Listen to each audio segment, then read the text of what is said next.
Hebreus 7.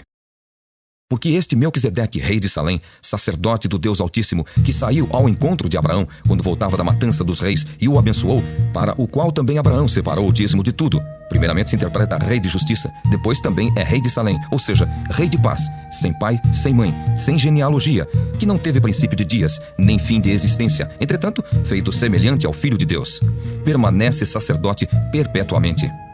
Considerai, pois, como era grande esse a quem Abraão, o patriarca, pagou o dízimo tirado dos melhores despojos.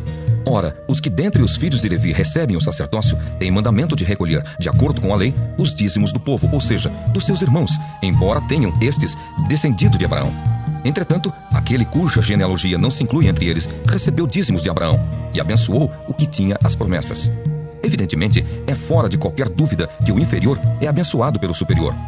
Aliás, aqui são homens mortais os que recebem dízimos, porém ali, aquele de quem se testifica que vive.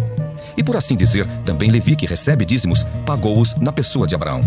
Porque aquele ainda não tinha sido gerado por seu pai, quando Melquisedeque saiu ao encontro deste.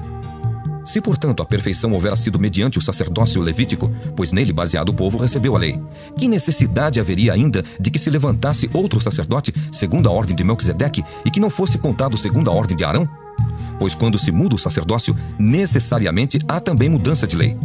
Porque aquele de quem são ditas estas coisas pertence a outra tribo, da qual ninguém prestou serviço ao altar. Pois é evidente que nosso Senhor procedeu de Judá, tribo a qual Moisés nunca atribuiu sacerdotes. E isto é ainda muito mais evidente quando, à semelhança de Melquisedeque, se levanta outro sacerdote, constituído não conforme a lei de mandamento carnal, mas segundo o poder de vida indissolúvel.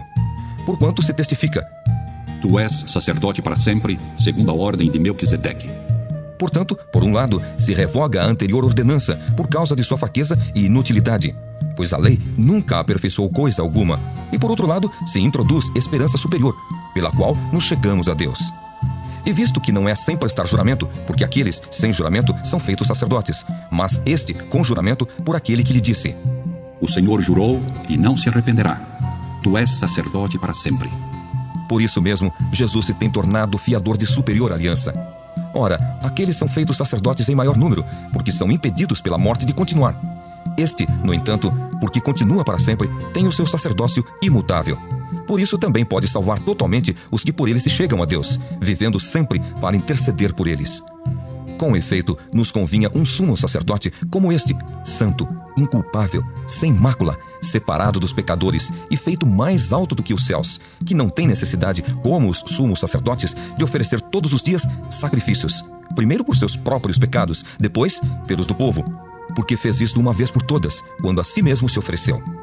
Porque a lei constitui sumos sacerdotes a homens sujeitos à fraqueza, mas a palavra do juramento, que foi posterior à lei, constitui o Filho, perfeito para sempre. Hebreus 7.